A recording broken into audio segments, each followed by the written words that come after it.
Meus irmãos, graça e paz a todos, estamos aqui para mais uma exposição bíblica dessa maravilhosa série que iniciamos na carta aos Hebreus, que na minha opinião é a cereja do bolo entre as cartas ou as epístolas gerais. A carta aos Hebreus é um manifesto contra o legalismo, é a superioridade de Cristo em relação à antiga aliança. Inclusive a palavra superior vai aparecer 13 vezes. Cristo é superior aos anjos, é superior a Moisés, é superior a Josué, é superior ao sacerdócio levítico, é superior a Arão. Enfim, Cristo é superior. A lei apontava para ele. O Antigo Testamento profetizava sobre ele. E os destinatários da carta estavam pensando em retornar às sombras, sendo que Cristo é a realidade. Cristo é a realidade das promessas do Antigo Testamento. A última exposição que nós fizemos foi dos versículos 7 a 11 do capítulo 3. E nós dividimos em duas subdivisões, porque se eu fosse fazer uma única exposição, ia ficar muito longo o vídeo e cansativo. Então nós dividimos essa sessão, que vai do versículo 7 até o capítulo 4, versículo 1, em duas subdivisões. A primeira foi o último vídeo, e a segunda é esse vídeo, aonde nós iremos concluir o capítulo 3, fazendo a exposição dos versículos 12 até o capítulo 4, versículo 1. E esse texto aqui, os versículos 7 ao capítulo 4, versículo 1, é o segundo texto de advertência. Hebreus tem 5 textos principais sobre advertência. Advertência contra o pecado, advertência contra a incredulidade, advertência contra a apostasia, o perigo de se apostatar, o perigo de desertar, o perigo de voltar atrás. E como disse Jacó Armínio, uma frase maravilhosa: se a queda, se a apostasia não é real, então por que tantas advertências? É possível o crente genuíno se apostatar da fé? Segundo Hebreus, sim, é possível. Senão não teria razão para ele chamar atenção. Se você não vai se apostatar, se você não vai desertar, se você não vai retroceder, então por que as advertências? As advertências são reais, assim como a apostasia é real. O primeiro texto de advertência está no capítulo 2, versículos de 1 a 4, aonde ele fala do perigo de nós negligenciarmos tão grande salvação. Salvação esta que foi trazida por Cristo Jesus. Ele faz um paralelo com a lei. Se a lei foi importante, se a entrega da lei por Moisés ao povo foi importante, mais importante ainda é a mensagem do Evangelho. Mais importante ainda é Cristo Jesus. E ele começa falando que Cristo é a revelação máxima de Deus. Capítulo 1, versículos de 1 a 4. Nós falamos, na primeira exposição, sobre as nove excelências da pessoa de Cristo. O 9 excelências ali que ele traz sobre a pessoa de Cristo Jesus, nosso Salvador. A palavra superior, ou a expressão superior, aparece 13 vezes. Capítulo 1, capítulo 2, ele é superior aos anjos. Capítulo 3, versículo de 1 a 6, ele é superior a Moisés e Arão.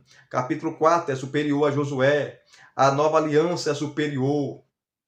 Ele é superior do que o sacerdócio levítico, do que o sacerdócio araônico, do que a tribo de Levi, e por aí vai. A revelação de Jesus Cristo é superior do que a revelação do Antigo Testamento. E o Antigo Testamento apontava. O Antigo Testamento você tem a promessa. O Novo Testamento você tem a realidade. O Antigo Testamento, eles tateavam por meio de símbolos, por meio ali da Arca da Aliança, do tabernáculo. Cristo era representado por figuras. Então, o Novo Testamento não é mais as sombras. O Novo Testamento é a realidade. Simples assim. E aqui, depois de citar o Salmo 95, versos 7 a 11, que eu expliquei de maneira detalhada na última exposição, onde eu falei lá da rebelião de Cades Barneia, onde o Salmo fala, o Salmo de Davi, li ali o capítulo 13, o capítulo 14 de Números, tá? Quando Moisés envia 12 espias para olhar a terra, para ver se de fato a terra era tudo aquilo. E Deus manda Moisés escolher o chefe de cada tribo, formando aí 12, e entre esses 12 estava Josué e Caleb, e eles vão espiar a terra, vão olhar a terra durante 40 dias. E depois de 40 dias, eles voltam, eles retornam. E 10 desses espias começa com um discurso desanimador, dizendo que a terra é boa, a terra é maravilhosa, mas há inimigos, é impossível conquistá-la, não dá para conquistar, e o povo fica desanimado, o povo começa a murmurar contra Moisés, contra a liderança de Moisés, o povo pensa em destituir Moisés da sua liderança e escolher um novo líder e retornar para o Egito. Uma coisa terrível. A incredulidade do povo, você vê a rebelião do povo, você vê a desobediência, a divisão do povo. E só Josué e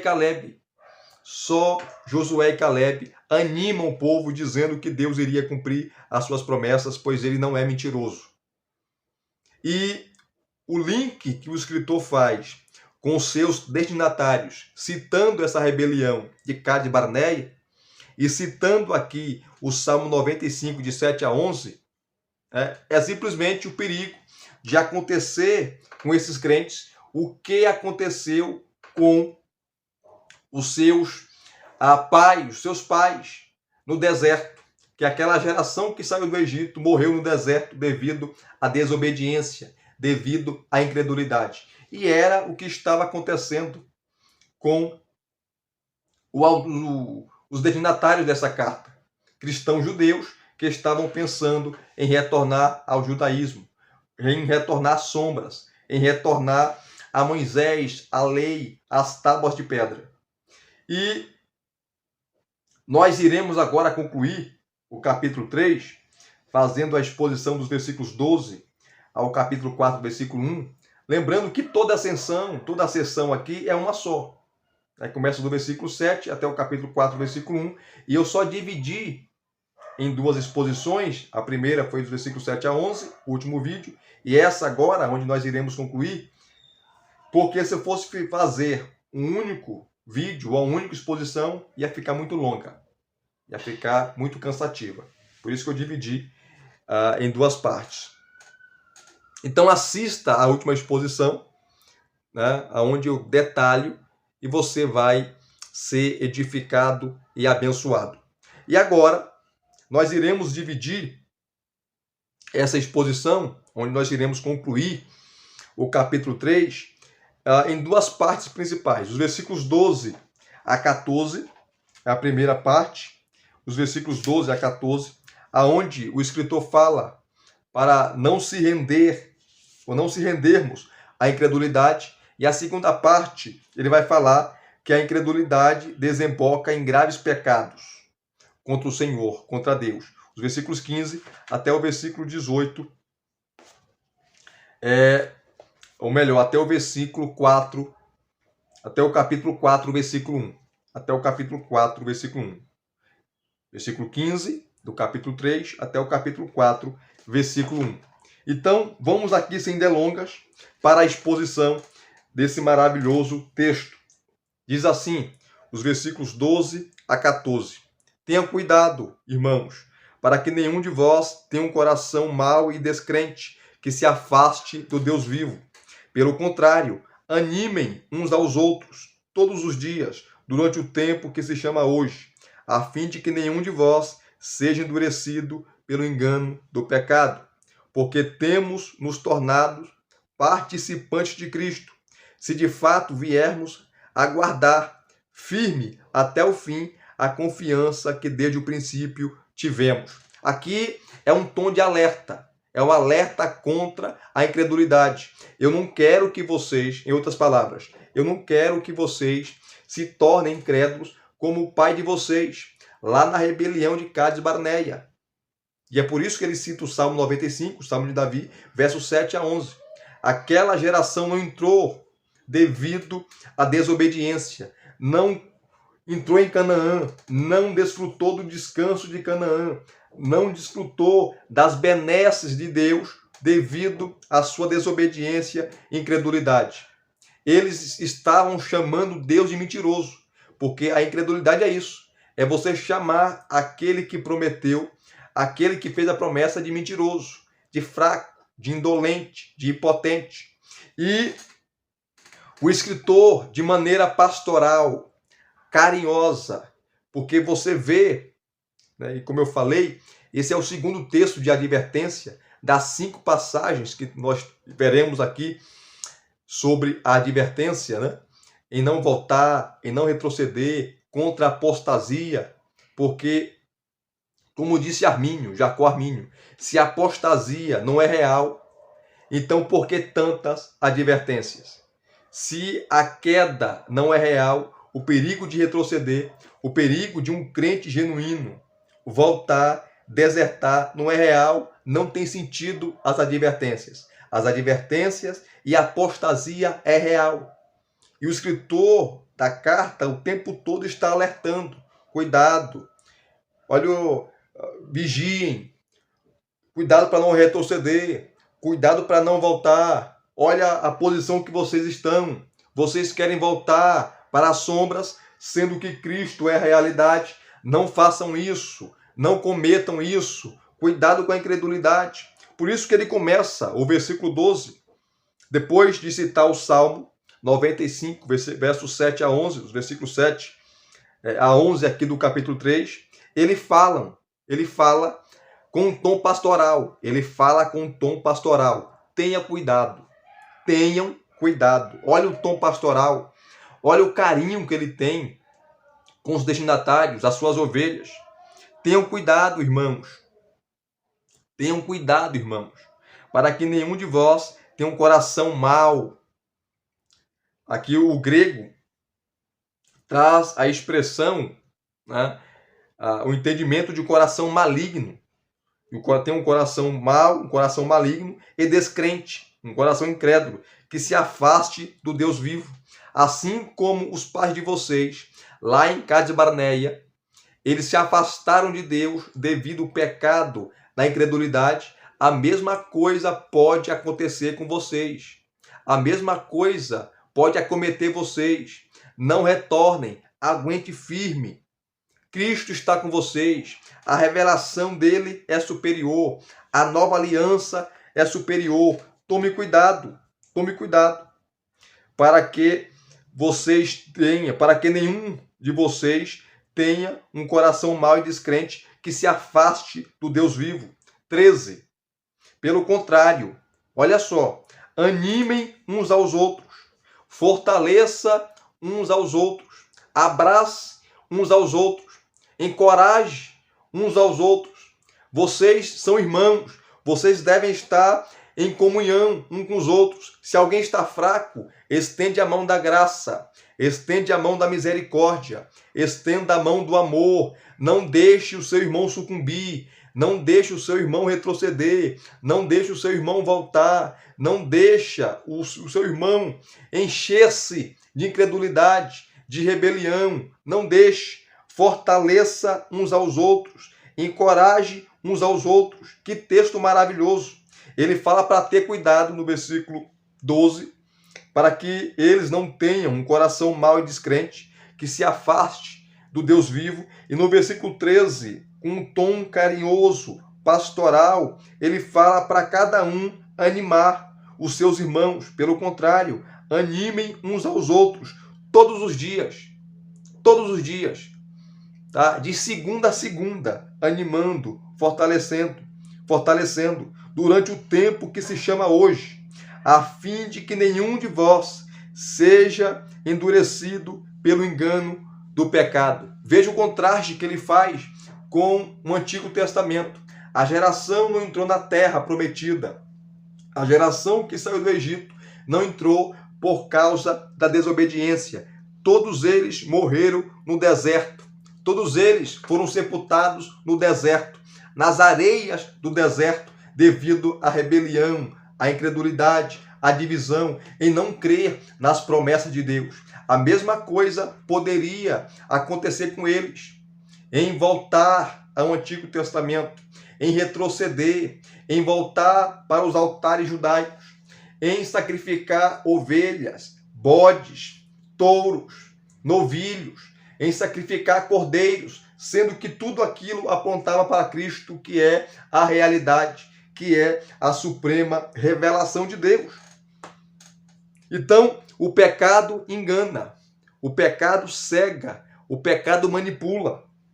Então, o tempo todo ele vai fazer esse contraste, tá? Entre Números capítulo 12, capítulo 13 e 14 e o Salmo 95, versos 7 a 11, que cita justamente essa rebelião de Números, a rebelião de Cádiz, Barneia. Davi, 500 anos depois, está citando esse fato, está citando a incredulidade do povo. E ele seleciona essa passagem apontando, tá, para a incredulidade. Vocês estão cometendo o mesmo pecado que os seus pais cometeram. Não façam isso.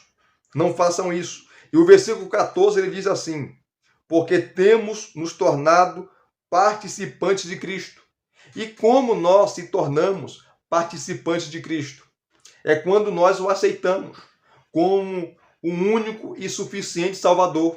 E aceitando a Cristo, nós automaticamente, como diz Paulo, estamos representados por Ele nas regiões celestiais. Todas as bênçãos espirituais agora estão disponíveis para nós. Nós fomos adotados na família de Deus. Nós somos filhos de Deus. Nós somos herdeiros da aliança. Nós agora temos o perdão de pecados. Nós fomos justificados mediante a fé. E essa justificação trouxe paz com Deus, trouxe harmonia, trouxe paz interior, trouxe, aleluia, a proteção divina sobre a nossa vida. Deus está ao nosso favor. Deus não está mais irado contra mim, nem contra você. E é isso que é a justificação.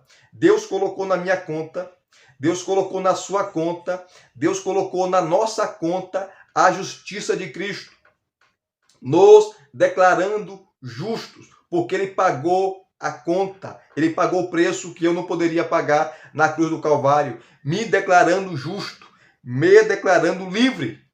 É isso que significa ser participantes de Cristo, porque temos nos tornado participantes de Cristo, se de fato viermos a guardar firme até o fim a confiança que desde o princípio tivemos. Olha só, guardar até o fim.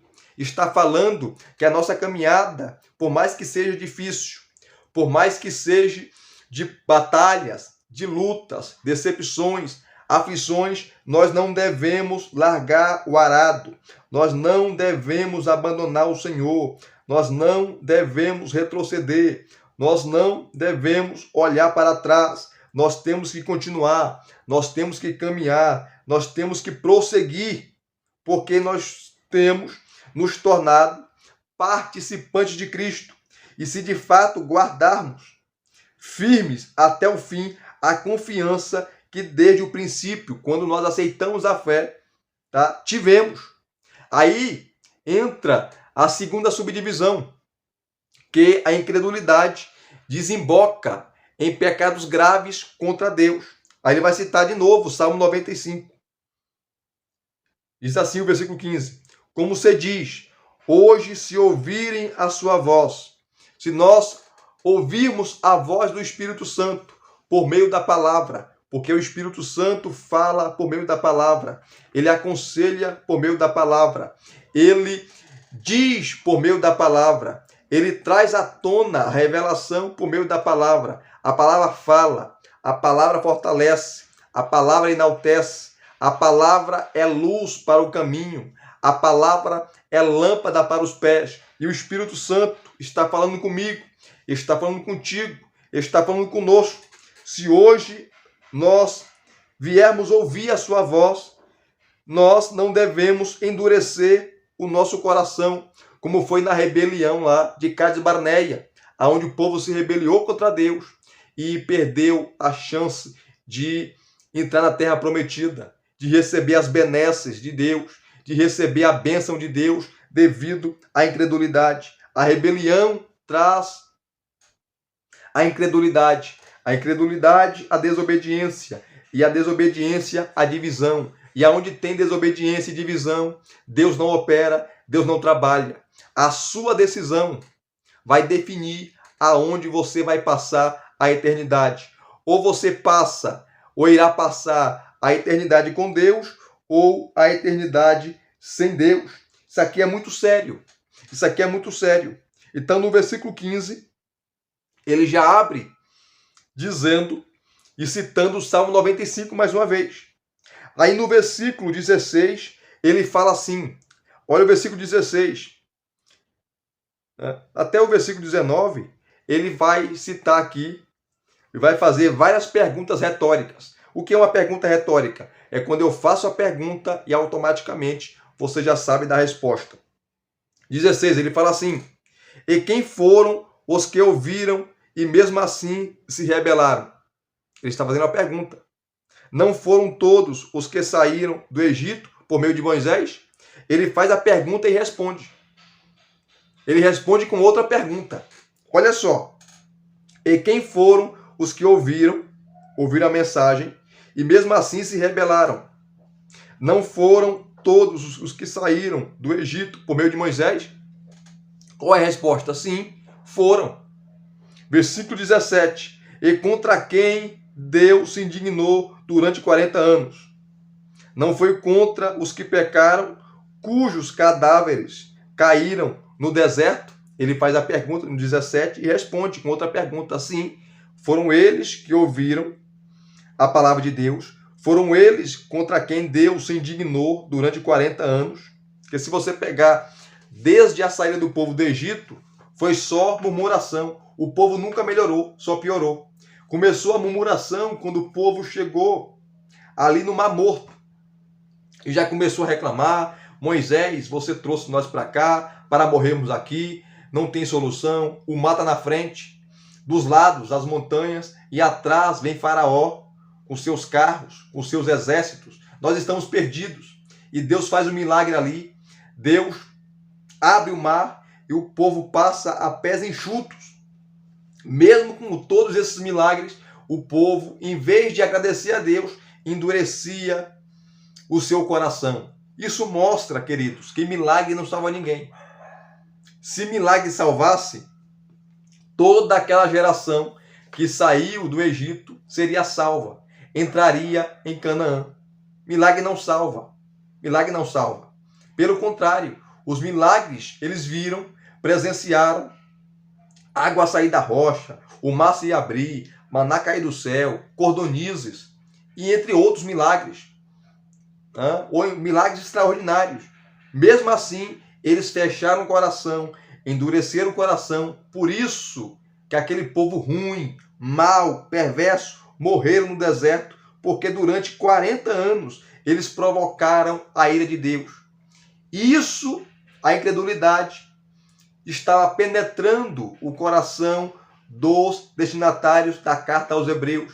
E também pode penetrar o nosso coração, não crendo na promessa de Deus, não crendo naquilo que Ele falou, não crendo naquilo que Ele nos confiou.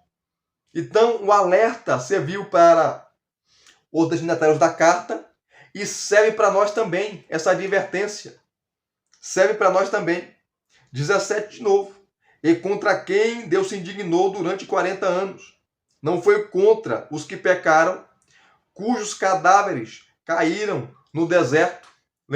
Lembrando aqui, toda essa exposição está baseado no Salmo aqui, 95, versos 7 a 11. Aí entra o versículo 18, que ele faz mais uma pergunta.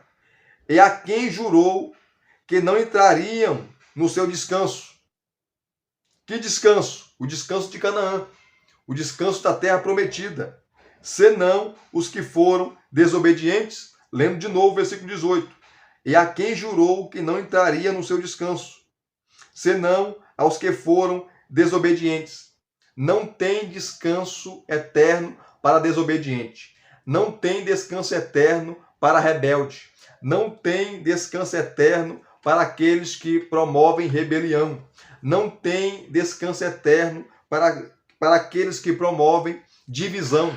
Aquela geração não entrou na terra prometida, não entrou no descanso prometido, porque o descanso de Canaã era o descanso das lutas do povo, das labutas, das peregrinações, né? O povo ia descansar, cada um ia ter sua terra para plantar, para cultivar, para ter sua família, para viver em paz. Mas devido à incredulidade deles, a geração que sai do Egito morre no deserto, a geração que nasce no deserto entra juntamente com Josué e Caleb na terra prometida. Esse é o contexto. Então, por meio de perguntas retóricas, ele faz a pergunta e ele responde com outra pergunta. Ele está dizendo de maneira peremptória, coesa, concisa, consistente sobre o perigo da incredulidade. Aí o versículo 19 ele fala assim: assim vemos que não puderam entrar por causa da incredulidade. Não puderam entrar onde? No descanso. Não puderam entrar em Canaã devido à incredulidade. Assim também poderia acontecer com os destinatários da carta, se não atentasse para essa advertência. Eles também não entrar na Canaã celestial, porque tudo aquilo é um símbolo, é um tipo das realidades eternas. O Egito representa o mundo. Cristo nos tirou do Egito. E a nossa peregrinação até Canaã celestial, a peregrinação do povo do Egito, saindo do Egito, indo até Canaã, para nós aponta a nossa caminhada do Egito, que nós saímos do mundo, estamos peregrinando no mundo, indo até Canaã celestial, até Jerusalém celestial. E se nós endurecer o coração e não atentarmos para as verdades centrais do Evangelho, nós também não iremos entrar. Assim como a geração do Antigo Testamento, aquela geração que saiu do Egito, também não entrou devido à incredulidade. E aqui ele introduz o assunto no capítulo 4, que nós iremos ver na próxima exposição, sobre o descanso de Deus. Aí o versículo 1 do capítulo 4, ele fala assim: portanto, quando ele fala dessa expressão, usa a expressão no português, portanto, ele está sintetizando tudo aquilo que ele falou. Assim como eles não entraram na terra prometida devido à incredulidade, por causa da incredulidade, portanto, capítulo 4, versículo 1, visto que nos foi deixada a promessa de entrar no descanso de Deus, tenhamos cuidado para não parecer que algum de vós deixou de alcançá-la.